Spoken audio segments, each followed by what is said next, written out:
You are watching On Demand. Please do not try to vote or enter any competition or other interactivity in this programme, as it may not count and you may still be charged.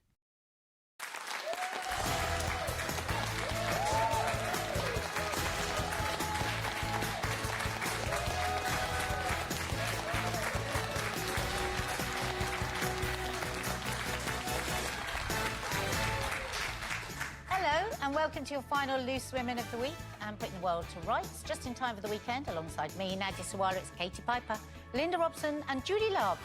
Coming up today, after Kim Kardashian revealed that her goal is to be stricter as a mom, can you be too nice to your kids? Katie and Linda go head-to-head on this one. Coming up, a groom has complained that his bride didn't wear makeup on their wedding day. Was he right? And was she wrong to not get glammed up for the big day? She can do what she likes. None of his business. Not yet, Linda. And at 1:15, get your glitter balls at the ready because we're exclusively revealing one of the stars of this year's Strictly Come Dancing. And yes, it is one of our very own Loose Women. So, who'll be following in the footsteps of Ruth, Frankie, Katie, Penny, Gloria, Christine and Sinatra? Could it be one of us? Or is it another loose woman? Find out later. You don't want to miss it. But first, as you may have seen, there was some tragic news overnight in Plymouth after a man killed 5 people before turning the gun on himself. Police have now confirmed that one of the victims is a very young child. They've also said that the incident is the worst mass shooting in Britain in over a decade. I was actually just sat watching the television yesterday when Mark started, you know, the way things do, they come through Twitter first almost, don't they, these days? And it just felt it was just so shocking, I almost didn't believe it. But then, I don't know about any of you, through the last 18 months, last year, it just seems there's like one layer after another that is like causing this feeling of vulnerability and anxiety about everything in the world. I really did feel so overwhelmed last night. I mean, this is just horrific. And it's like Mark said, he said, you know, when you think about it and when you think about, you know, what's going on outside of, you know, each one of our homes and the pressures that people are under and, you know, the weapons that we know that are out, he said, it just feels like this could happen anywhere. And it really, I felt unsafe in my own home, just out of nowhere last night. How did you feel when you heard the news? It was just like, you know, when you just think 5 people woke up yesterday morning and a child and they didn't go to bed last night. It's just like neighbours or whatever, you know, like, and we live in a society now where Lauren lives, someone was stabbed and killed next door to her. It's just, it's the scariest thing, isn't it? And I think a lot of it is probably to do with mental health as well and getting help. So maybe the person that did it had lots of problems, I don't know, but my heart goes out to the families of those that have lost loved ones. And I think that's what's scary, isn't it? We don't know, we'll probably never know the truth, but it's like we said, we know that there is so much going on out in the world and a lot of people are at breaking point and all different.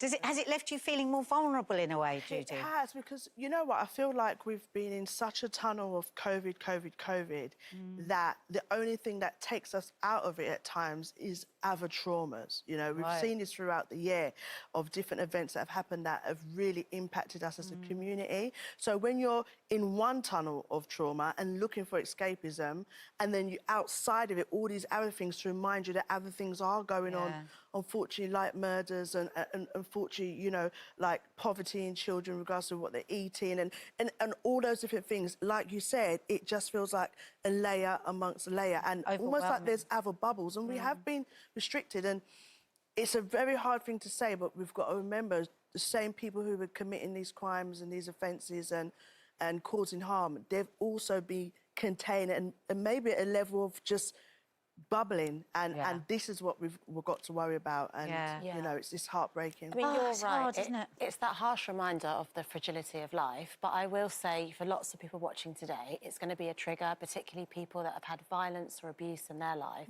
And I think in any trauma or tragedy, I always say look for the helpers, because this is one person, and amongst this one bad person, in that small village, everyone's rallied round, everyone's come together as a community, and they're helping to pick up the pieces. they're having an open door policy, supporting one another. So we have to focus on the helpers, and that's what kind of unites us and brings us together. You're absolutely right, because it's so easy to just get stuck to the horror. Yeah. And actually, that's the minority. That's the way to get through today, 1 minute at a time. Yeah. Just awful. And our thoughts are with everyone involved, and we will, of course, keep you updated. Right, on with the rest of the show, and something a bit different now. The film poster for Penelope Cruz's latest movie was banned on Instagram. Now, the official poster for the new film, Madres Parales, do you know what that means, girls? No. Oh, their faces for a picture. You don't speak Spanish? Oh, OK. Oh, well, it means parallel mothers. Features a woman's lactating nipple. No, how awful. Well, we are about to show the image, and it's quite extraordinary that I have to warn that we're going to show an image of a nipple with breast milk, but we're going to show the image that caused the controversy now. Here it is. Now, Instagram have since apologised for removing the image and have reinstated it. It's funny, you know, because Mark and I have an Instagram page where we cover movie news and everything. And we thought long and hard, because we would obviously cover Penelope Cruz's film. It was like we wanted to use the poster, but we knew it would be taken down. We knew it because it was a nipple, which is insane. So we put a picture of Penelope first and then a swipe across, because that's the way we could sneak in a lactating nipple. For me, it feels like the world's gone mad. And for me, this is about the confusion. Breasts are beautiful things, all shapes, sizes. They're beautiful things. They're amazing, incredible things. But they aren't actually just for sexual purposes. Exactly. That's like an add-on. They are there to feed a baby and to nourish a child. It's so messed up. You can't win as a woman, and this is why there's so many problematic issues for us around our bodies. We're either shamed for showing our bodies, or shamed for how our bodies looked, or we're hypersexualized for our bodies. Yeah. So it's a really confusing relationship for us all. And when people say, oh, well, would you breastfeed in public? Well, if my daughter asked me for a sandwich or a glass of milk in public, I would feed her, I would water her. So absolutely, I would breastfeed in public. I think a better question would be, would you starve your baby in public? No. Because that's what you're saying when you're asking, would you breastfeed? But saying that, if I look back on my own breastfeeding journey, you know, with the first child, it was slightly longer. With the second child, it was shorter. I even felt bad about that. But I did experience moments of shyness, not even just in public, just with, like, in-laws or family. But I would go upstairs, sit in the spare bedroom. I wish I hadn't, but then I know if I did it all again, I'd probably still feel that kind of shame that is always there about exposing ourselves, doing something that's so natural. Yeah. I mean, you know, male nipples can be shown on Instagram. So, and they're not as good as female nipples, because milk doesn't come out of them. You know what? It's quite sad and upsetting that something like that, like Kate was saying, is so natural. And as well, I think all those narratives around our body can cause us to not do things that we're supposed to. Look how much campaigning goes around us checking our breasts. And it makes you think, is it because of all of that shame and what you're not supposed to show? But I realised it when I went to Jamaica years back with my first baby, and like I was trying to breastfeed, and I was doing, you know, new mum, and then trying to cover up and doing, and you know, and doing like trying to look like a poster, where it's a beautiful woman with a perfect breast sat like this. And my auntie was like, "What are you doing? Just take hold of your breasts and feed your baby." Like I was just so like, yeah, but there's people. She was like, but you're feeding your child. And then I saw other mums, and it's so weird that at home it just seems almost quite natural. And I think there's a lot of women that find it natural, but it's, again, breaking that narrative and stereotype. We need to catch up in this country, because in so many... I think why a lot of women have problems with breastfeeding is that we only have that perfect image of the girl with the perfect breast sitting up. And actually, in cultures where you grow up and you're seeing the mama feeding, putting the baby around there, trying it up over the shoulder, you just grow up just knowing how to do it. And it's not attached to sex, the breast. What do you think? It's the most natural thing in the world. But I remember breastfeeding mine and struggling with breastfeeding as well. But when I'd be out in a restaurant or whatever, I'd cover up, and I'd get a little, you know, a little blanket or something to put over. And I'd see people looking at me. And I've seen it still now with people in restaurants, if they're breastfeeding their baby, they've got their breast out or whatever, and I can see people like looking as if to say, put it away. No, the baby's hungry. Feed the baby when it's hungry. Yeah. I think it's just... I remember when I had, is it mastitis, when it gets stuck? Yeah, my mum came to our house with her little clutch bag, and my friend's auntie was there, and my mum pulled out my breast, and she was manually, like, squeezing it, hot in it, like, putting a hot flannel, and my friend and her auntie was kind of like, what's going on? I was like, but if we don't do this, we should feel shame. Your baby's not going to eat. Do you know what I mean? Your baby's not going to get all what it's needed. So it is a thing where we have been, like, not forced, but it has been put out there to feel a bit worried about your body or hiding it. In 2021, with all that we see on social media platforms, Exactly. you know, bums up in the air. I don't want to just roll up and see a bum in the air with a, what is it they wear right up above? A thong, right? I find that, like, quite... You know, in 2021, somehow girls are being made to feel ashamed of the beauty of the breast-producing milk and feeding a baby. And that has... You know, they say that the algorithms can't pick up, differentiate, but I think maybe they could work on that and find a way for the algorithm could do. What do you think?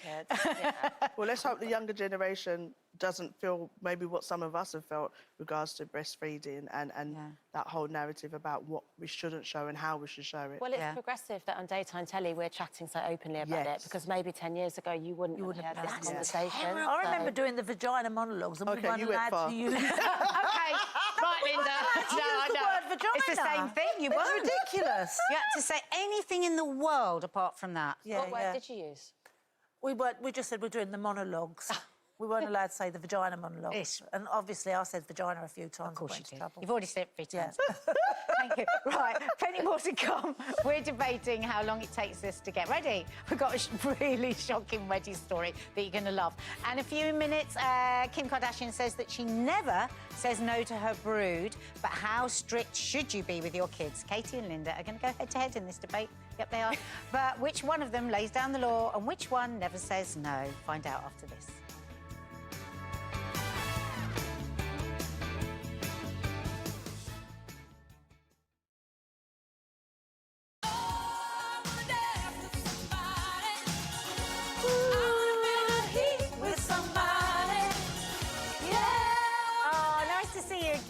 A bit of Whitney. Now, coming up at 1:15, we're exclusively revealing which one of our loose women will be the belle of the Strictly Ballroom this year. I still don't know who it is, but I have been told that they are now in the... Yep, they are now in the building. And just before 1 o'clock, the fashion faux pas that caused presenter Victoria Derbyshire to be more than fashionably late for the news. You won't believe how long it takes our Judy to get glammed up. It's a good one. Right, competition time now, and there's 90 grand up for grabs. Woo! Craig Doyle has all the details.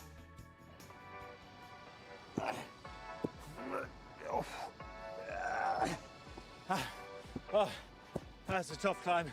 Don't worry, I'm fully trained in everything. Don't try this at home. Welcome to the crags just below Arthur's Seat that give you the most spectacular view across Edinburgh. This week you have another chance to win an enormous £90,000 in tax-free cash.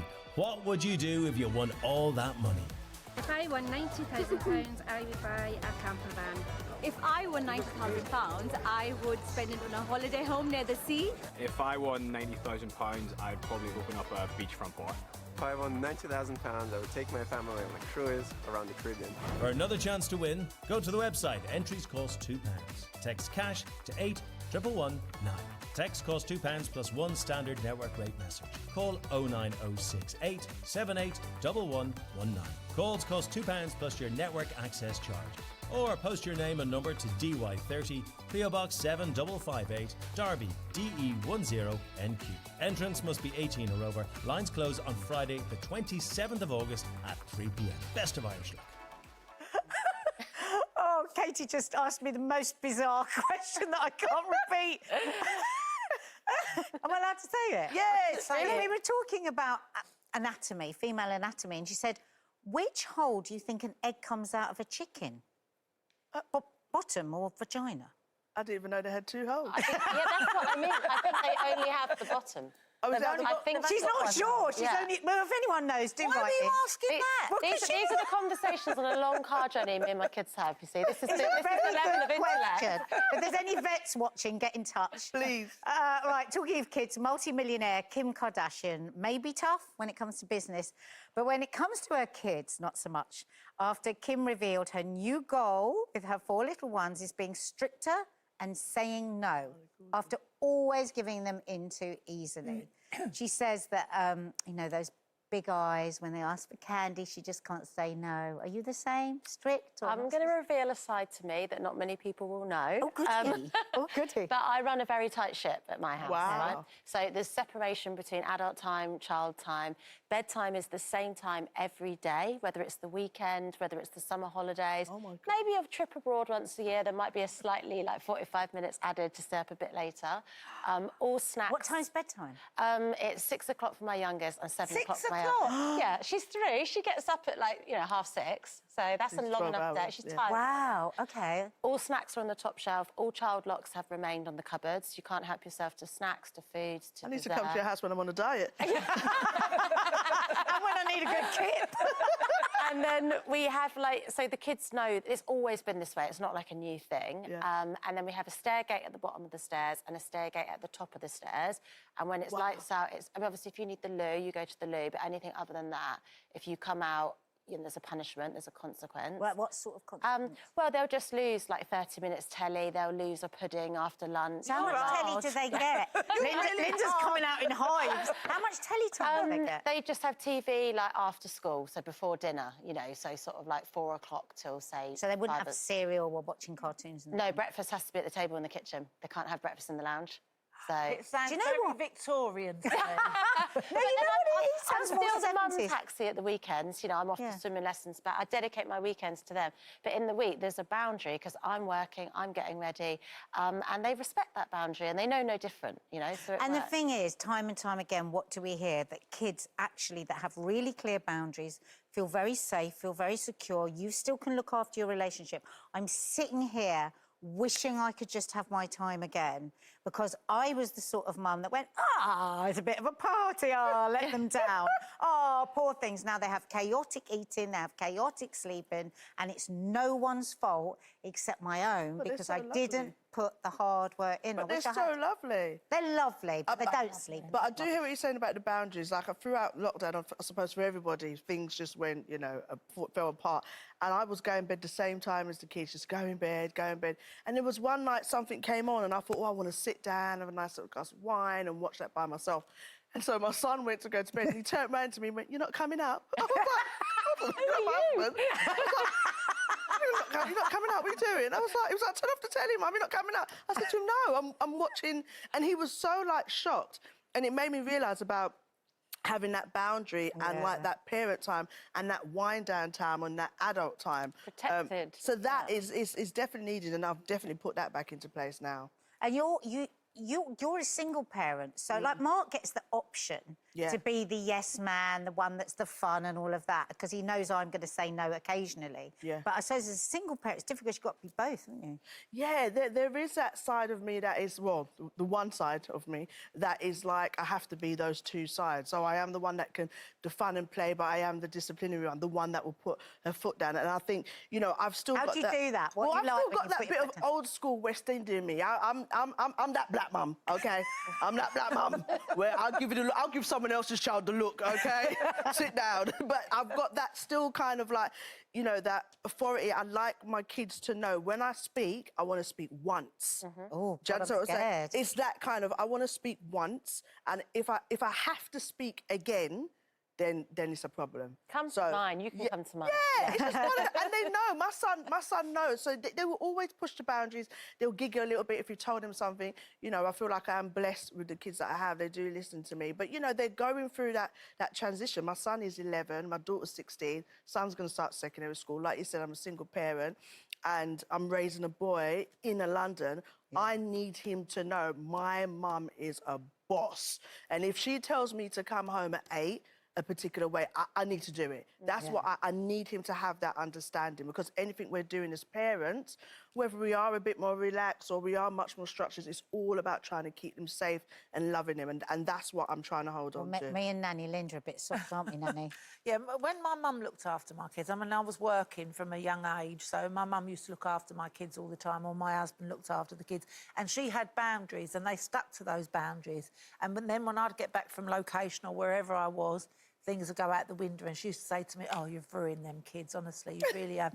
Because I think where you're away, you feel like you've missed out on a lot and they've missed you and everything, so you try to make up for things when you get home. I get that. Like if I went away on location for 10 days, I'd go, right, Mummy's going for 10 days, I'm going to buy you 10 little presents while I'm away. And I'm not talking about, like, expensive presents, I'm talking about a colouring book, or wherever you were, the culture of that country that you was in, I'd bring something back from there. So they'd look forward to... Not me coming back, the presents coming back. But also... I don't think that's spoiling. No, I think don't that's think you've it shown is. them that you thought about them every day. Yes. Oh, and you miss them so much. And your children, as much as you say, you've always let them do... They are the loveliest, They really are, I know. kindest, Yeah, they are. most decent kids. Yeah, so they are. It's just different folks, different strokes. If you need But I childcare, Linda, call me, you know? If you need childcare, call me. Yeah, No, I'm not going on holiday. You can come round and sort out my husband. You need some boundaries. Right, still to come. Oh, I love this story. A groom has complained that his bride didn't wear makeup on their wedding day. Was he right? And was she wrong not to get glammed up for the big day? And get your sequins, fake tan and score paddle at the ready, because we've got the exclusive reveal of one of this year's Strictly stars. It's so hush-hush, even I don't know who it is yet. See you in a bit.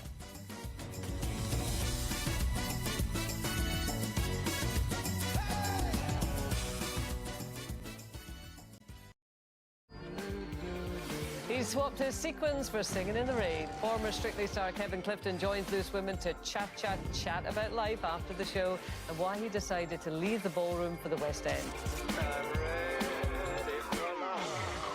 Kevin Clifton, Monday at 12:30.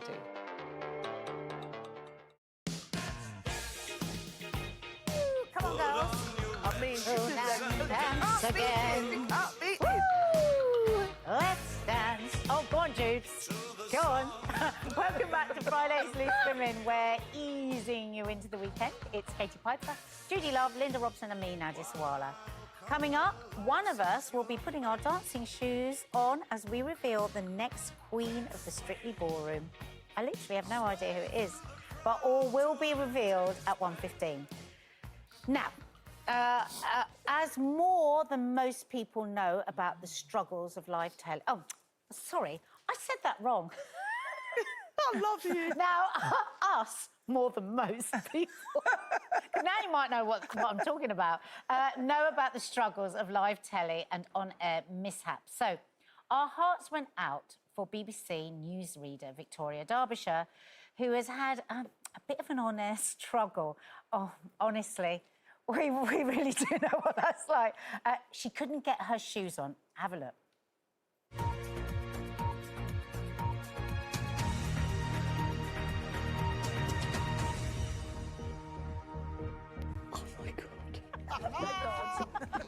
Oh, Victoria. Oh, we love you and our heart's aching for you. We've all been there. Oh. Sorry about that delay. Good morning. Oh, that last bit. Smooth response, wasn't it? What a consummate professional. And that, oh, my God, of course, she says because she can't actually get her shoes on. And so she was a little late. Are you ever late? Me?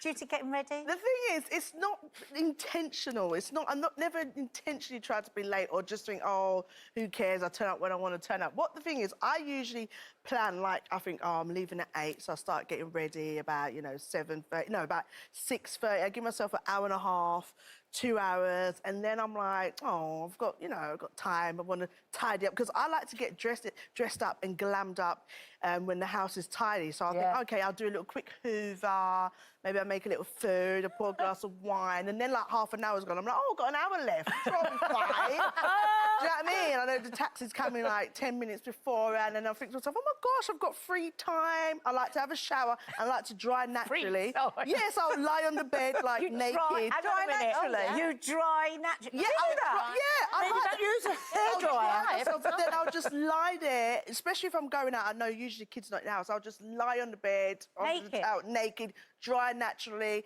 and then I'll cream myself. And you know, black people creaming will take me about 20 minutes. We've seen you creaming. You see me? I'm usually late here because I'm creaming. And then I'm like, let me have a glass of champagne or prosecco, and then I'll look and I think, oh my gosh, I've got 45 minutes. I'll be fine.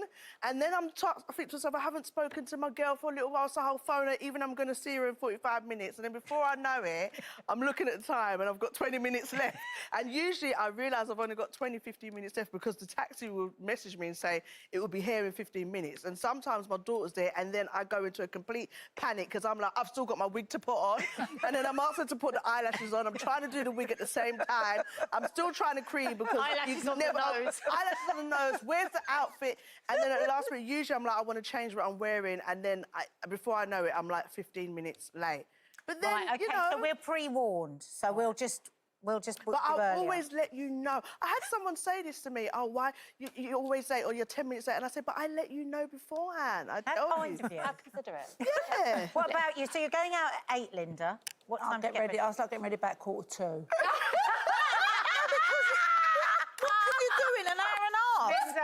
Never What change. can you do in an hour and a half? Well, she just told us in great detail. She's air drying and drinking champagne.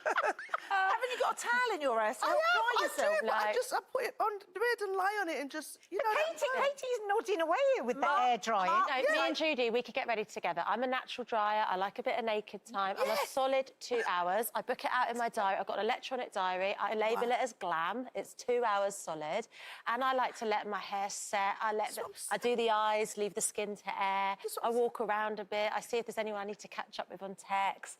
And make a video. Make a video. A whole blusher, a bit of lipstick, and I'm gone. But the getting ready is the best part. And then if I'm really honest, the night out is the anticlimax. Yeah. It's the getting ready. So, look, I'm fascinated by this because for always growing up, the best time was going out. But somehow I never allowed myself that once I had kids. But we go back here to the fact she's got a stair gate. Yeah. They're in bed at 6. Yes. So I've got a protected glam time. Oh, I love that. The best part of going out is when you're doing it with your mates. When we're going to an awards do, us loose women, we all meet in the makeup room. We get on a mini bus, we have a drink on the bus, and that is the best time. Such nice no, lads, don't wear that tonight, the other one. You know, like, it's the best time. As soon as we get to any award show, we can't wait to leave. Because we've just had all the best time here. Because we never win either. I mean, the last one I went with you guys, oh, man, it was a dream come true. It was a proper girlies. I've got all this to look forward to then, haven't I? Yes, girl. Oh, now you're do you ever end up being late, though? Do you know what? I'm never late because it's such protected time and it's a solid 120 minutes and no one's allowed to overlap. So I'm all good. Nadia? The bit that really interested me there was air drying. I'd never heard Do you not do that? No, What do you do then? Rub down? So refreshing. Don't do that. Yeah, but you might tap it a little bit down with the towel, and then it's just like a moment of almost meditation as the breathe. The towel is the cape to get to the bed to lay down, and then bed. you just let it go. This is why you're both wafters and I'm a plodder. Me and Linda's plod into places, but you two waft in a But don't you sit on the bed? Because you've air dried. But when you air dry, Judy, you sit and look at the wall and you think about your life and you just sit there, you know? Don't you do that? Yeah. You know? No, I've never done it. Have you, Nadia? Yes. No. Sit on air dry. Yes. Air dry. Thinking about life. Side. Yeah. Oh, I'm so disappointed we didn't do a poll. This would have been a poll of absolute fact. How many people are air drying? This needs to be a thing. It's common, yeah. Oh, I'm loving today's show, and it's just about to get even better because this wedding day dilemma has gone viral after a man shared his annoyance at his wife-to-be for opting not to wear makeup on their wedding day. She said she'd never been into cosmetics and wasn't going to start on a day she was meant to enjoy. The groom then insisted that wedding photos had been ruined because his bride wasn't made up. For me, this is like a red flag like that. It's like, Don't do it, walk away. Why would you try and squish a round peg into a square hole? I think too often people get married and don't know each other. Did you not know that she doesn't wear... I mean, it's if bizarre. you've got this far, you know if it's a person that enjoys wearing makeup every day or not. I want to look at both sides because I understand where the guy's coming from, that it's about self-respect and wanting to look your best for your partner. I get that. But looking your best looks different for everyone, you know? Yeah. So looking my best does involve makeup, but that doesn't mean that's yours or the next person's. So as long as she came her version of groomed to the wedding day, I think that's fine. Like, a pressure to look like something you're not on the biggest day of your life is just going to make you feel unconfident. Yeah. And the thing is, do we owe people to be pretty? Absolutely not. Who do we owe? I see this quite a lot from young influencers on Instagram, and I'm fascinated by this as a bit of an older person. I thought, oh, what an interesting concept. Do we owe people to be pretty? It can be our choice, but he's sounding like he thinks he's owed it, that she looks a certain way, even though she's never before. I just think to myself, how did you get this far that you're walking down the aisle and you did not know your queen that you've picked is going to come looking her most natural self? Like, I see loads of people with no makeup and they look absolutely beautiful. However, on my wedding, yes, I want to be a little bit glammed up, but that's to the individual. Should be air drying all week. The wig's going to be put on now. I'm going to have my natural hair. To air dry on the 3 hours, girl. But, I mean, like you said, where's the conversation? Where's the understanding? Like, what do you want her to just put it on because it's just that one day? Isn't that one day about you two, not everybody else? And then to throw the emotional blackmail on that you've made the wedding pictures look awful. Hello? I'd be like, I look like this when I wake up in the morning, babe. So what are you saying? I think the most beautiful brides are the ones that have the most natural makeup on. Some of them I've seen and they've had their lips done and they've got all this shiny nose thing and the contouring and all of that.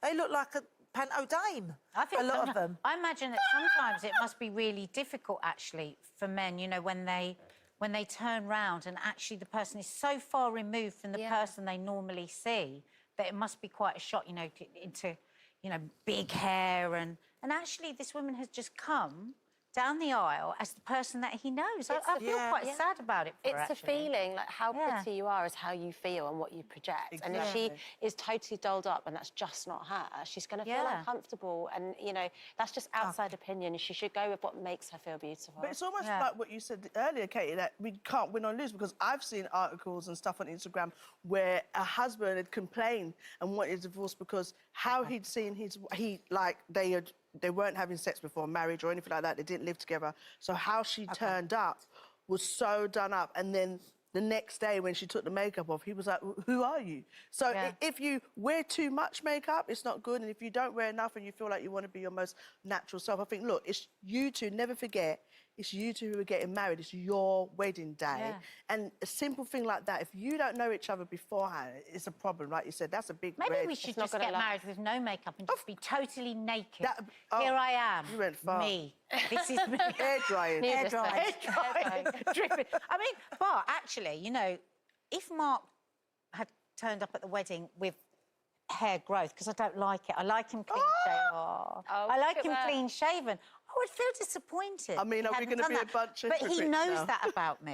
So that would be like his See, Richie, he's like, I was saying to you, it's an Essex thing. He shaves everything, you know, nothing's at his mercy. His chest, his head, absolutely everything. And that's what makes him feel good. So good for him, you know, I want him to feel good in his big day. I don't think I even wore lipstick on my wedding day. Really? I think I had a bit of blusher on and that was it. Done my hair myself and that, I mean, people have been... They do, like, experimental days, don't they, before they get married? Trial. I did my own and my hair because I forgot to organise it. Anyway, loads of you have been guessing who our Loose Women Strictly star is. Linda, you've got a few there to I have, Sarah said, I think it's Nadia doing it. Ryan said, my money's on Judy or Colin. Can't see it being Linda. Why not? It's because you're Colin. Judy or Colin, sorry. It's got down because they couldn't see me doing it. Josie said, I think it's Brenda Edwards. Louis said, I think it's Kay who's doing Strictly Personally. Spark said, I think the new contestant is Stacey. She's just about to have a baby. Christine, I think the secret reveal for Strictly is Brenda. I could see her doing it, and with her bubbly personality, it'd be amazing. Louis said, I think it's Kay. And Shrimpy said it's Charlene White. Well, you'll have to wait to find out, won't you all? We will. Are we finding out now? No. Oh, we're going to go to a break. All right, then. In just a moment, it's finally here. We will be revealing one of this year's Strictly stars. All I know is that it's one of us loose women. Maybe I'm double bluffing. Maybe it's me. All will be revealed in just a moment, so don't even think about missing it.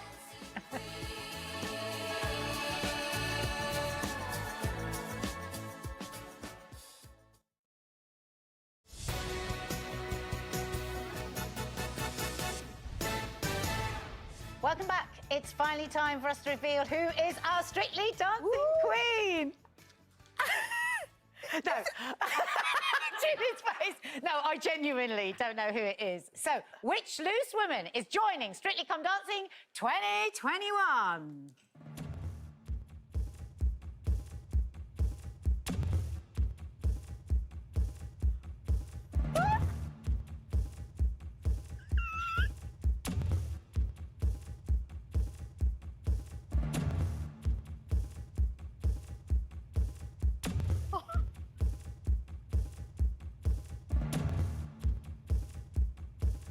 Okay, Strictly star, reveal yourself.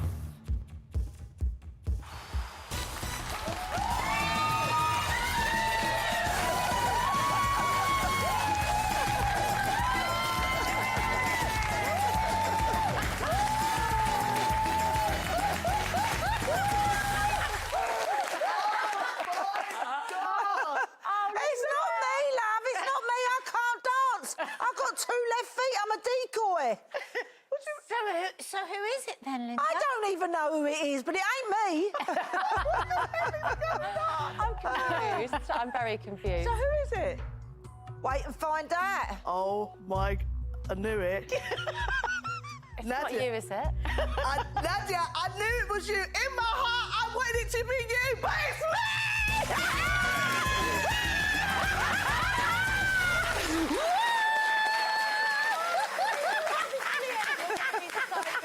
Oh my God!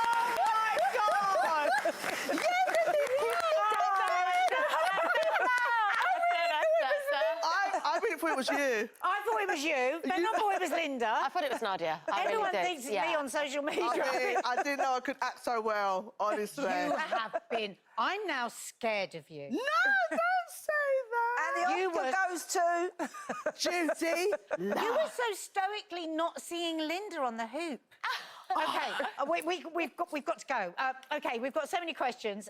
So whilst we take a moment to calm ourselves, it's our competition, and it's Craig Doyle up in Edinburgh with all the details. Woo!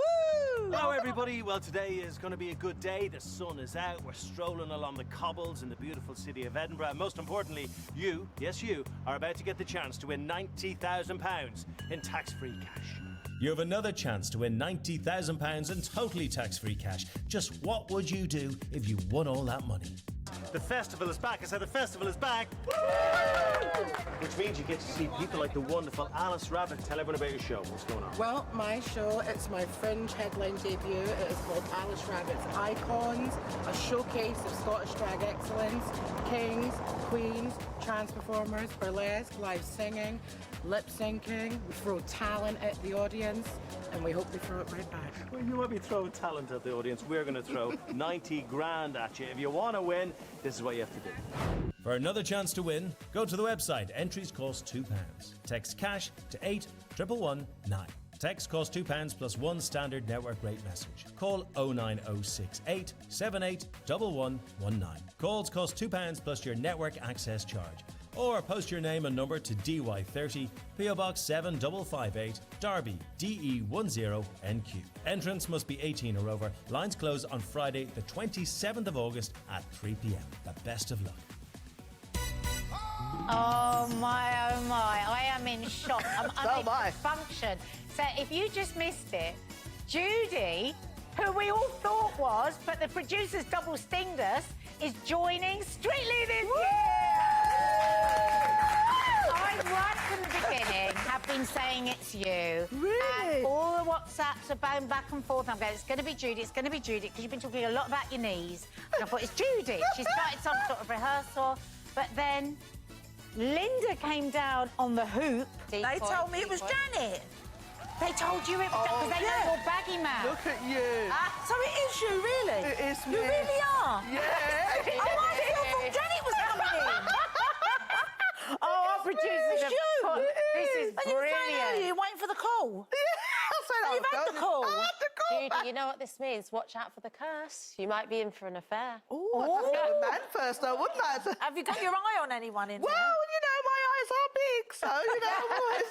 Who would you like as your partner? Do you have an idea? It's really bad that I don't know his name, but there is a guy with nice long hair. And That's Ciano. Oh, Ciano. Yeah, Ciano. Ciano. Brexit. That's what I said. Okay. You so get married. I just want to shimmer on someone that can lift this up. That's Come all and I'm show us saying. a few moves. I ain't got no moves. I don't know. You've got the moves. Listen, I am so nervous. This is so out of my comfort zone. Oh. But what an opportunity. Like, these guys, like athletes, what they do with their body, how they move, it's so inspiring. So any opportunity to learn a new skill like this. Oh, we will be behind you 100%. We'll be in the front row. Thank you. We need the details. When did you know? How long have you known? Who did you tell? I don't know how to say how long I've known, but I've known it, I'd say a couple of weeks. And I've got to say, my friend Kelly, she's been texting me saying, I wonder who this is. Oh, my gosh, she texted me this morning. She was like, oh, my gosh, it's going to be an announcement of loose women. Is it you? You have to lie to everyone. I It's was so like, I difficult. was lying. I was like, no, I think it's Nanny Linda.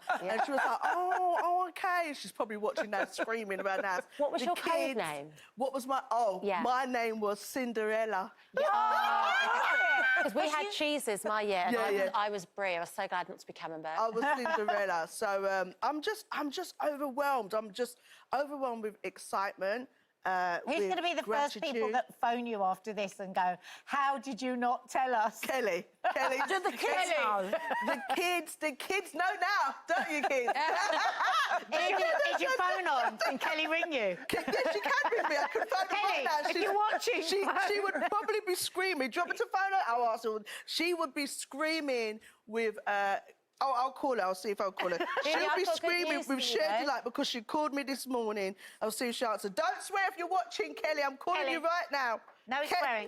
Go on, what we're Watch her waiting. not ask. Kelly up. Kelly. Hello. Guess what, Mama? Did you see? I know, you cow. I was shouting at the telly. You're live, babes. You're live on telly, yes? Don't swear, beg you to. Love you, girl. I'm a Strictly girl. Are you excited? Came on the telly. I knew you had me this morning. You had me this morning. She had all of us. Kelly, she has Kelly, I knew it. I'll call you up. Go and call your godchildren. I'll speak to you later. Love you, Karen. Love you. They give you 2 hours to get ready. Hair, makeup. You're joking. Time for an air dry. But air dry, that'd just be her air dry time, wouldn't it? 2 hours. It's an absolute pleasure. I'm so excited. This is something very new for me. Very nervous, but I just Well, want to put we my are heart into it. thrilled, and we're going to be rooting for you every step of the way. That is it for today. We've got loads of great shows coming up for you this summer, and it all starts on Monday. We've got star guests like Kevin Clifton and Peter Andre, James Jordan and Craig Revel-Horwood host a Loose Women and Men special. Plus, both Janet and Stacey will take it in turns to take over the show and sit in this very seat here. But for now, have a lovely weekend. Time to get some brats in, Judy. Come on.